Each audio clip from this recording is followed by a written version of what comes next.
बड़ी ही विचित्र कृति है ये मन।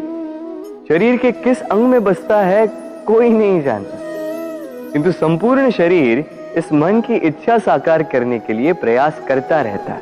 अब यदि मन कुछ खाने का करे तो व्यक्ति उसकी वनो उपवनों की इच्छा साकार करने का माध्यम ढूंढता रहता है। अब यदि मन किसी को शत्रु समझ ले तो व्यक्ति उसे नष्ट करने का हर संभव प्रयास करता है। अब यदि मन किसी से प्रेम करे तो उसकी प्रसन्नता के लिए हर सीमा लांघने के लिए सज्ज रहता है। परंतु जीवन सुखद हो इसके लिए आवश्यक है कि मन खाली हो। इस बांसुरी की भांति भीतर कुछ भी नहीं, न राग है न द्वेष, तब भी तार छेड़ने पर स्वर निकलता है। इसी प्रकार मन को भी भावनाओं से मुक्त रखना आवश्यक है।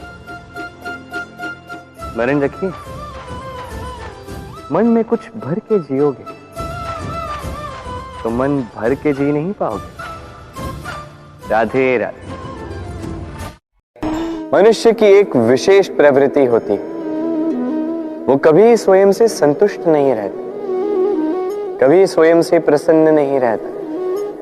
जो है उससे अधिक पाना चाहता, जो पा लिया उससे आगे बढ़ना चाहता, अपने जीवन में बदलाव परिवर्तन लाना चाहता। और ये प्रवृत्ति संसार में सबसे महान है, क्योंकि इसी प्रवृत्ति के चलते संसार में विकास होता है। किंतु इस बदलाव के लिए मनुष्य उसकी खोज में रहता है जो उसके जीवन में बदलाव ला सके, उसे मार्ग दिखा सके, उसके जीवन में परिवर्तन ला सके। और इसके लिए मनुष्य संसार भर में उसे खोजता है जो उसके पास है।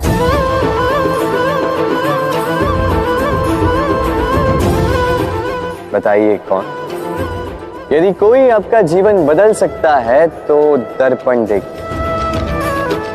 वो आप स्वयं है जो आपका जीवन बदल सकते हैं।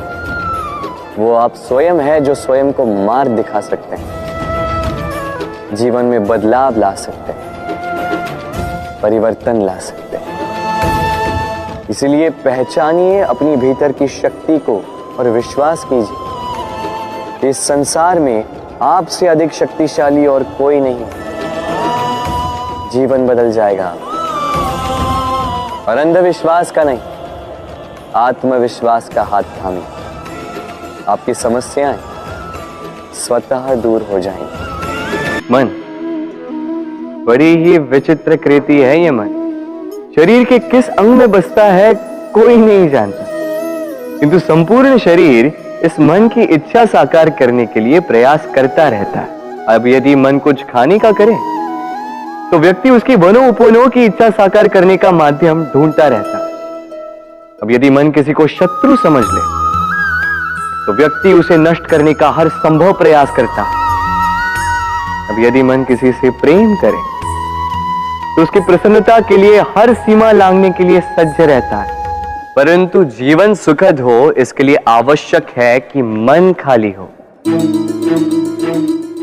इस बांसुरी की भांति भीतर कुछ भी नहीं, न राग है न द्वेष, तब भी तार छेड़ने पर स्वर निकलता है। इसी प्रकार मन को भी भावनाओं से मुक्त रखना आवश्यक है। स्मरण रखिए, मन में कुछ भर के जियोगे तो मन भर के जी नहीं पाओगे। भूल और मनुष्य, इन दोनों का संबंध कुछ वैसा है जैसा पंख और चिड़िया का, जैसा धारा और नदिया का। यदि भूल मनुष्य के स्वभाव का इतना महत्वपूर्ण अंग है तो आप सोचिए, इस पर लज्जा क्यों? इस पर लज्जा करना ठीक है ही नहीं। वैसे देखा जाए तो भूल हमें स्वयं को और श्रेष्ठ बनाने का अवसर देती है, पहले से अच्छा प्रदर्शन करने की प्रेरणा देती है।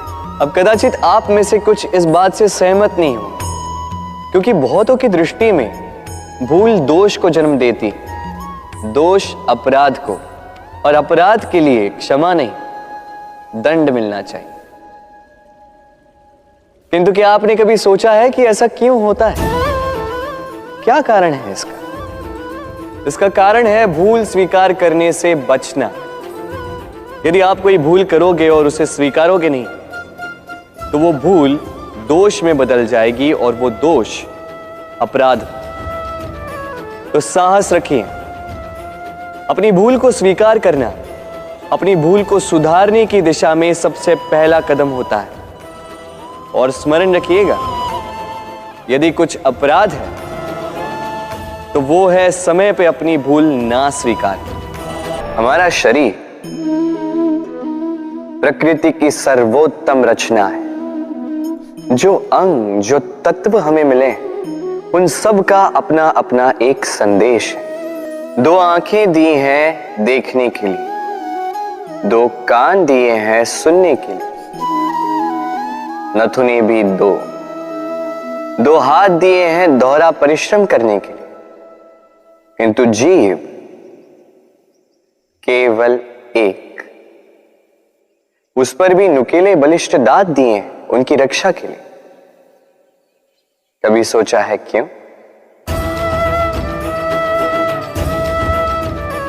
क्योंकि शब्द और शब्दों का उपयोग मनुष्य का सबसे बड़ा शस्त्र है, जिसका उपयोग जितना सोच समझकर किया जाए, मनुष्य जीवन में उतना ही ऊपर उठता है। तो समझे ना? देखो, सुनो, समझो अधिक, बोलो कम। मनुष्य का स्वभाव है कमाना, संग्रह करना, फिर चाहे वो धन हो, नाते हो, संबंध हो या हो प्रसन्नता। परंतु क्या आपने कभी सोचा है, नियति ने यह संग्रह करने की प्रकृति मनुष्य में क्यों डाली? एक बीज से पौधा पनपता है, उसके भोजन से फल संग्रहित होता है। क्यों? इसलिए ताकि वृक्ष उसे स्वयं खा सके? नहीं, बल्कि इसलिए ताकि वो भूखे जीवों में बांट सके। अब आप पूछेंगे कि इसमें वृक्ष का क्या लाभ? लाभ है, क्योंकि जो बांटता है वो मिटता नहीं। जो फल ये जीव खाते हैं वो उसके बीजों को वातावरण में बिखेर देते हैं, जिससे जन्म लेते हैं नए वृक्ष। उसकी जाति, उसका गुण, उसकी मिठास अमर हो जाती है। इसलिए स्मरण रखिएगा, अमीर होने के लिए एक एक क्षण संग्रह करना पड़ता है, किंतु अमर बनने के लिए एक एक कण बांटना पड़ता है। कभी बरगद के वृक्ष को देखा है? कितना विशाल होता है। कभी कभी भय लगता है कि इन भारी डालों का बोझ ये तना सह भी पाएगा या नहीं।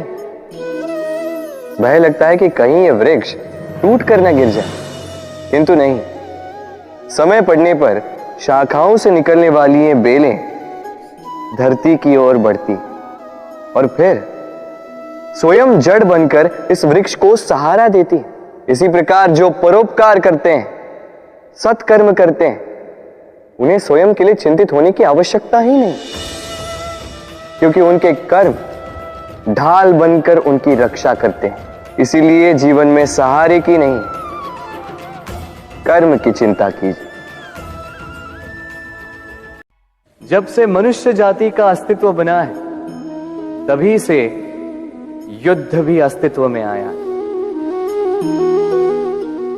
युद्ध जो कभी धन का द्वंद्व बनकर सामने आता है, तो कभी सुरक्षा का हथियार बनकर, कभी विजय की भूख के लिए, तो कभी पराजय टालने के लिए। किंतु वास्तविकता तो यही है कि यदि आपको आगे बढ़ना है तो बाधाओं से युद्ध तो करना होगा।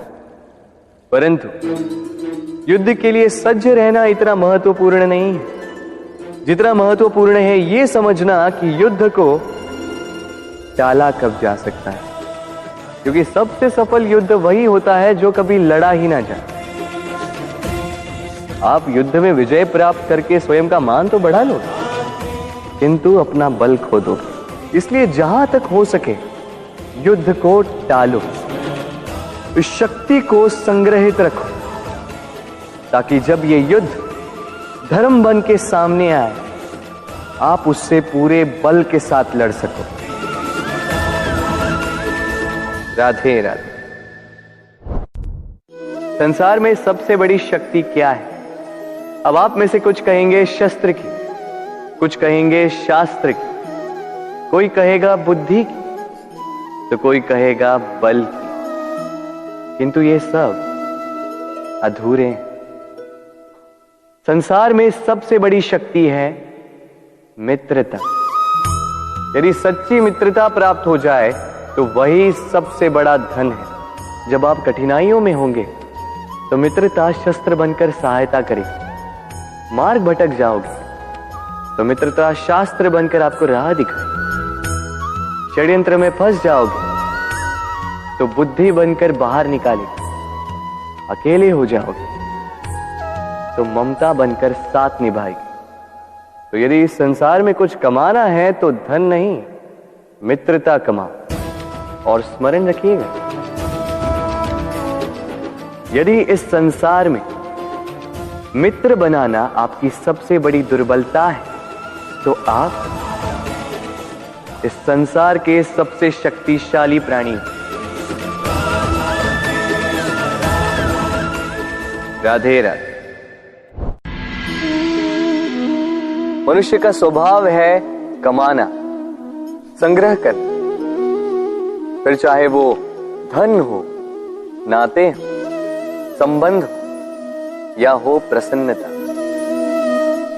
परंतु क्या आपने कभी सोचा है नियति ने यह संग्रह करने की प्रकृति मनुष्य में क्यों डाली? एक बीज से पौधा पनपता है, उसके भोजन से फल संग्रहित होता है। क्यों? इसलिए ताकि वृक्ष उसे स्वयं खा सके?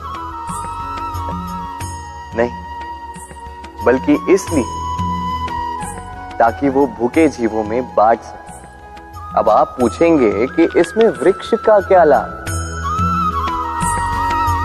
लाभ है, क्योंकि जो बांटता है वो मिटता नहीं। जो फल ये जीव खाते हैं वो उसके बीजों को वातावरण में बिखेर देते हैं, जिससे जन्म लेते हैं नए वृक्ष।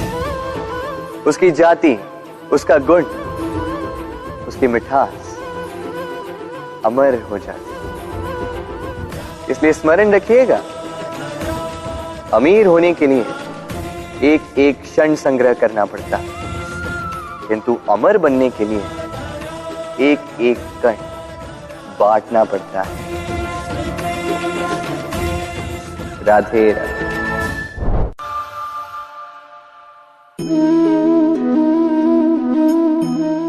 भय, भय सबको होता है, चाहे वो पशु हो, पक्षी हो या मनुष्य।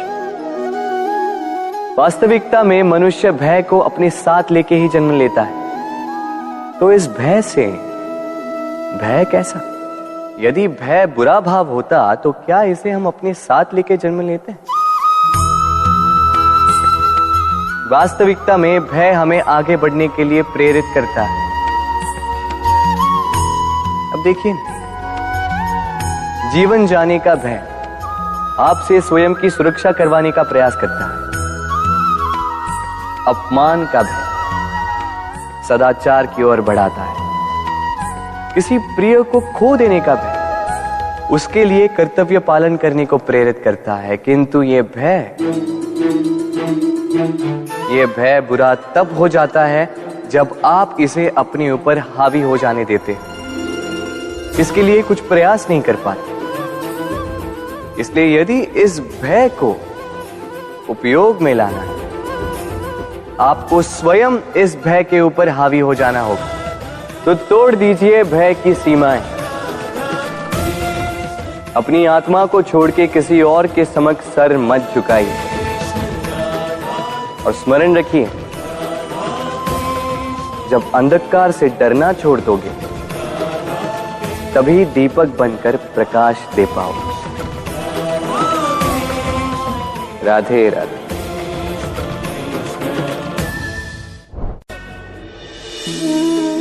प्रेम संसार का सबसे पवित्र बंधन है, पर सच पूछो तो ये बंधन से मुक्ति है, स्वतंत्रता है।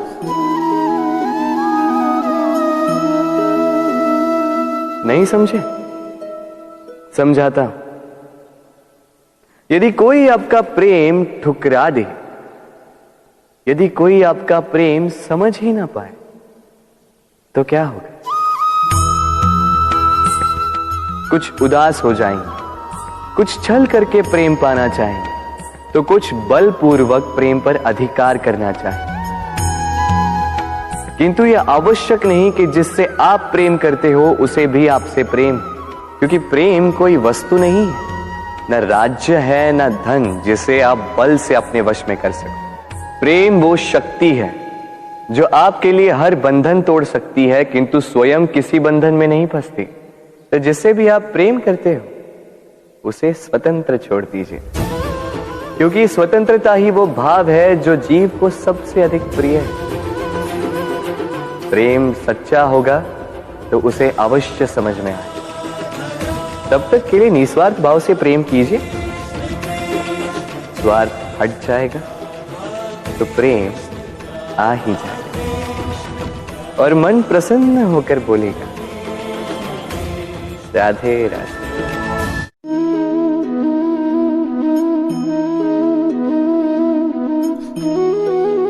कितना सुंदर प्रतिबिंब है। इसका कारण क्या है? मेरा रूप सुंदर है या ये जल स्वच्छ है? नहीं, ये जल स्थिर है, शांत है।